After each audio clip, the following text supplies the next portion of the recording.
Hey everybody, Prepper for the Ages here. You know what my mom loves? The wood stove. Seriously. I got this wood stove after an ice storm. Well, we had the ice storm 12 years ago. I've had this wood stove 10 years. I want to make sure that you understand the old adage of two is one and one is none. That's the old prepper adage. I am an old prepper. I learned the hard way. You don't have forced hot air furnace and you don't and without a backup here in the United States, and unless you live in Florida, and sometimes when you do live in Florida,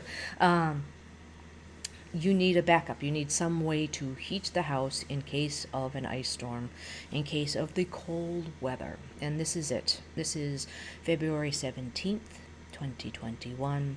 I love my wood stove. I got it 2 years after the ice storm. I made sure it was up and running. I made sure it worked. I did my research. I did not get a pellet stove that requires electricity. I got the wood stove. I wanted to go out, be able to go to my wood pile, bring the wood in, fire up the wood stove, and be warm.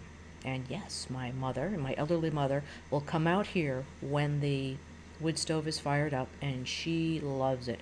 She will read her paper, she will hang out by the wood stove. I have a little recliner set up for her, and she is in her element. I'm sorry that you have, um, if you live in an area that is not, doesn't have any power, doesn't have any heat, you'll probably see this in a few days. I'm hoping that you get through this okay, but it's time to look around and look around your environment and see if two is one and one is none. What can you do to mitigate power outages in the future? And it's not even the cold. If it's too hot, the power goes out. We'll have rolling blackouts sometime or other. How are you going to handle this? Okay. All right. Hope you stay warm. Um, Using a pop-up tent in the house is totally legal.